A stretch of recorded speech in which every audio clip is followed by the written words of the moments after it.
Island, Chapter 26. Israel Hands. The wind, serving us to a desire, now hauled into the west. We could have run so much easier from the northeast corner of the island to the mouth of the North Inlet. Only as we had to go, we had no power to anchor and dared not beach her till the tide had flowed a good deal farther. Time hung in our hands. The coxswain told me how to lay the ship to. After a good many trials, I succeeded, and we both sat in silence over another meal. "Captain," he said at length with the same uncomfortable smile, "here's my old shipmate O'Brien. Suppose you was to heave him overboard. I ain't particular as a rule, and I don't take no blame for settling his hash. But I don't reckon him ornamental now, do you?" "I'm not strong enough, and I don't like the job, and there he lies for me," said I. "This here's an unlucky ship, this Hispaniola, Jim," he went on, blinking. "There's a power of men been killed in this Hispaniola. A sight of poor seamen dead and gone since you took the ship at Bristol. I've never seen such dirty luck, not I. There was this here Brian now. He's dead, ain't he? Well, now, I'm no scholar, and you're a lad as can read and figure and put it straight. Do you take it as a dead man is dead for good, or do he come alive again?" "You can kill the body, Mr. Hands, but not the spirit. You must know that already," I replied. "O'Brien there is in another world and may be watching us." "Ah," says he. "Well, that's unfortunate. It appears if killing parties was a waste of time. Howsomever, spirits don't reckon for much, and what I've seen, I'll chance it with the spirits, Jim. And now you spoke up free, I'll take it in kind if you'd step down into that cabin and gets me a shiver my timbers. I can't hit on the name of it. Well, can you get me a bottle of wine, Jim? This here brandy's too strong for my head." Now the coxswain's hesitation seemed to be unnatural, as if the notion of his preferring wine to brandy, I entirely disbelieved it. The whole story was a pretext. He wanted me to leave the deck, so much was plain. But what purpose I could in no way imagine. His eyes never met mine. They kept wandering to and fro, up and down, now with a look to the sky, now with a flattening glance upon the dead O'Brien. At the time he kept smiling and putting his tongue out in the most guilty, embarrassing manner, so that a child could have told that he was bent on some deception. I was prompt with my answer, however, for I saw where my advantage lay with that fellow so densely stupid I could easily conceal my suspicions to the end. "Some wine," I said. "Far better.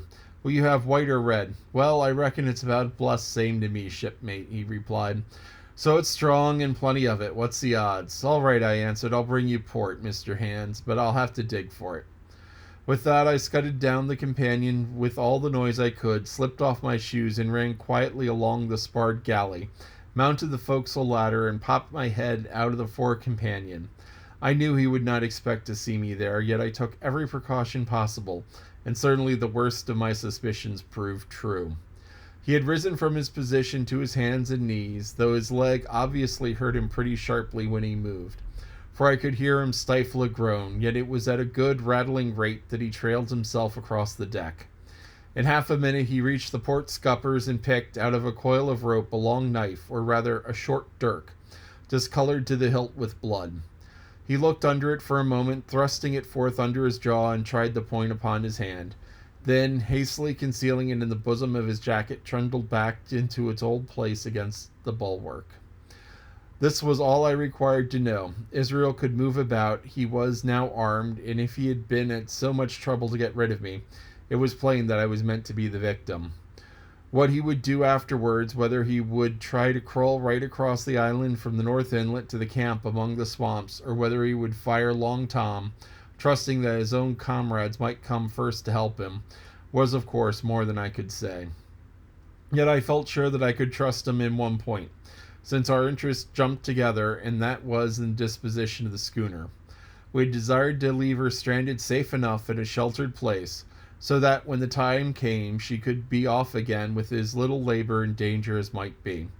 And until I was done, I considered that my life would certainly be spared. When I was thus turning the business over in my mind, I had not been idle with my body. I had stolen back to the cabin, slipped once more into my shoes, and laid my hand at random on a bottle of wine. And now, with this as an excuse, I made a reappearance on deck. Hans lay as I had left him, all fallen together in a bundle, with his eyelids lowered, though he were too weak to bear the light. He looked up, however, at my coming, knocked the neck off the bottle, like a man who had done the same thing often, and took a good swig, and his favorite toast of, "Here's luck." Then he lay quiet for a while, and then, pulling out a stick of tobacco, begged me to cut a quid. "Cut me a junk of that," he says, "for I haven't no knife, and hardly strength enough. So be as I had. Ah, Jem, I reckon I've missed the stays. Cut me a quid is likely to be the last, lad, for I'm for my long home, and no mistake." "Well," said I, "I'll cut you some tobacco, but if I was you and thought myself so badly, I would go to my prayers like a Christian man." "Why?" said he. "Now you tell me why." "Why?" I cried. "You're asking me just now about the dead. You've broken your trust. You've lived in sin, lies, and blood, and there's a man you killed lying at your feet this moment. And you ask me why? For God's mercy, Mr. Hans, that's why." I spoke with a little heat, thinking of the bloody dirk he had hidden in his pocket and designed, in his ill thoughts, to end me with. He, for his part, took a great draught of the wine and spoke with the most unusual solemnity. "For 30 years," he said, "I've sailed the seas and seen good and bad, better and worse, fair weather and foul, provisions running out, knives going, and what not. Well, I'll tell you now. I've never seen good come of goodness yet. Him as strikes first is my fancy. Dead men don't bite, there's my views. Amen, so be it. And now, you look here," he added, suddenly changing his tone. "We've had about enough of this foolery. The tide's made good enough by now. You just take my orders, Captain Hawkins, and we'll sail in and be done with it."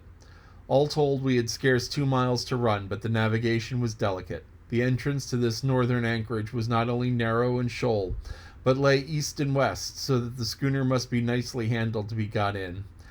I think I was as good a prompt subaltern, for I am very sure what Hans was an excellent pilot. For we went about and dodged in, shaving the banks, with a certainty and a neatness that were a pleasure to behold.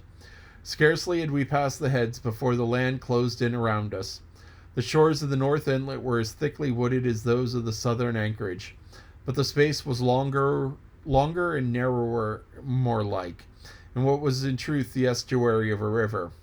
Right before us at the southern end we saw the wreck of a ship in the last stages of dilapidation. It had been a great vessel of 3 masts, but had lain so long exposed to the injuries of the weather that it was hung about with great webs of draping seaweed, and on the deck its shore 3 bushes had taken root, and now flourished thick with flowers. It was a sad sight, but it showed us that the anchorage was calm. "Now," said Hans, "look there. There's a pet bit for us to beach the ship in. Fine flat sand, never a cat's paw, trees all around it, and flowers a-blowing like a gardening on that old ship."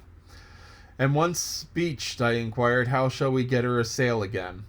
"Why so," he replied, "you take the line ashore there on the other side at low water. You take a turn about one of them big pines, bring it back, take a turn around the capstan, and lie to it for the tide. Come high water, all hands take a pull on the line, and she comes off sweet as nature. And now, boy, you stand by. We're near the bit now, and she's too much way on her. Starboard a little, so, steady starboard. Larboard a little, steady, steady."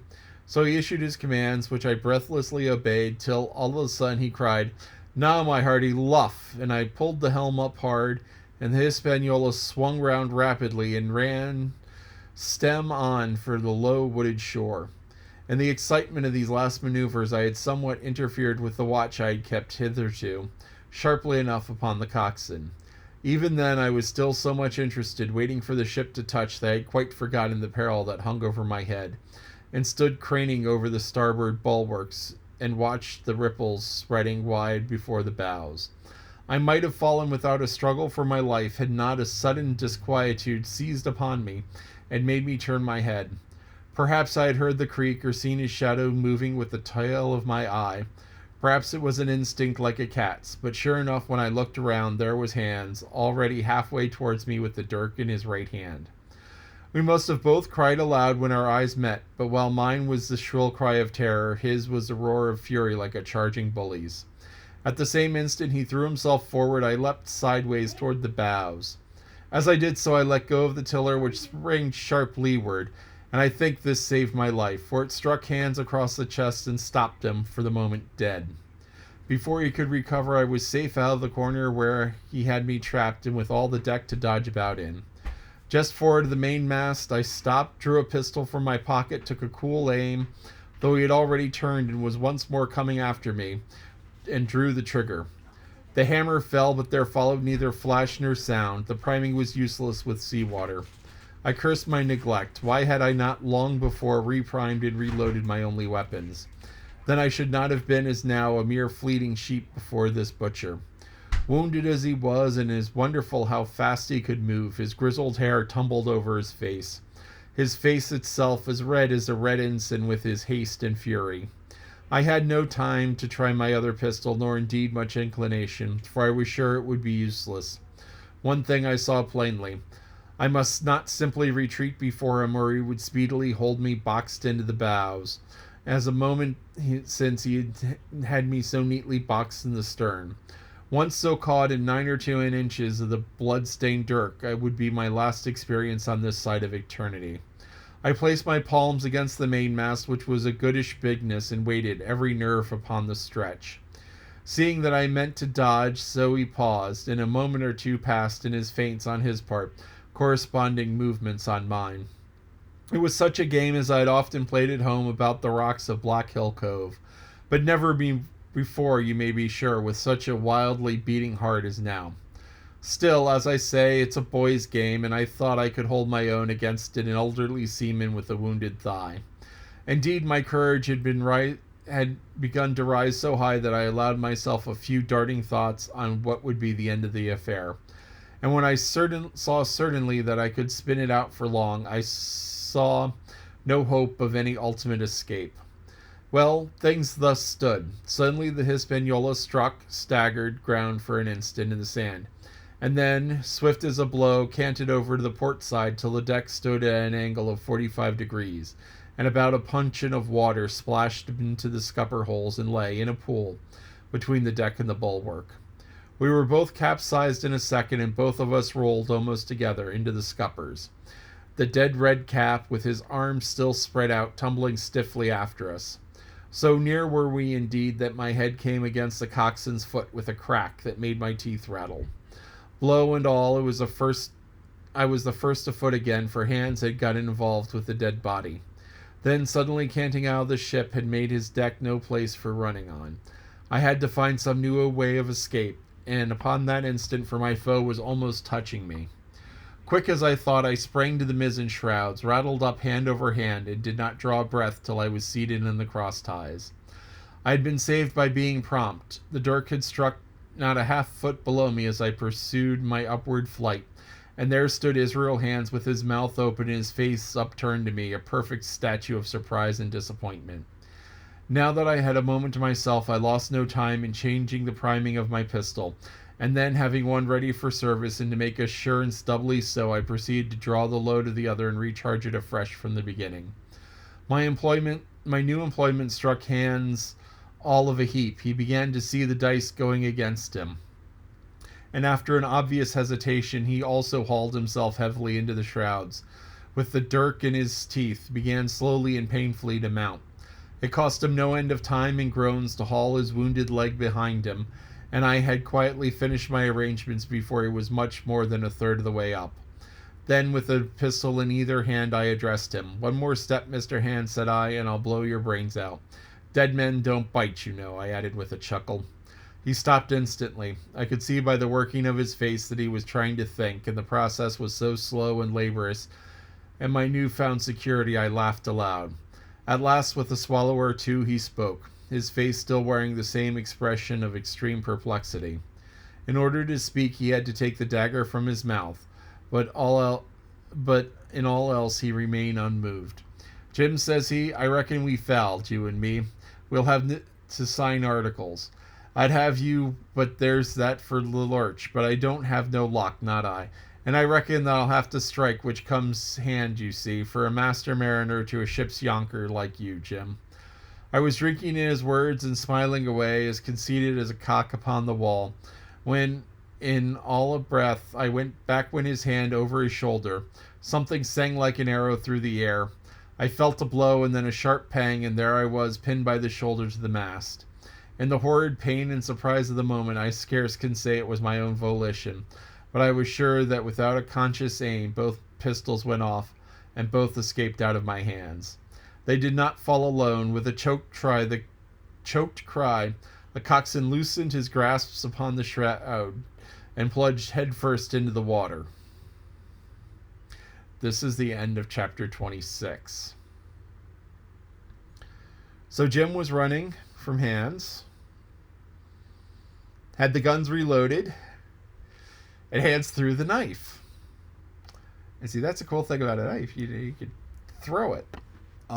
It takes skill to throw a knife, and it takes the right type of knife. Some knives throw well, some knives don't. But one of the big skills about throwing a knife, just like throwing a hatchet and throwing all sorts of things, is that you have to time the spin. So if you take the knife and you throw it, as you go like this, it starts spinning. And as it spins, it has to get a full revolution before it reaches the target. Because you look like an idiot if the knife hits the person flat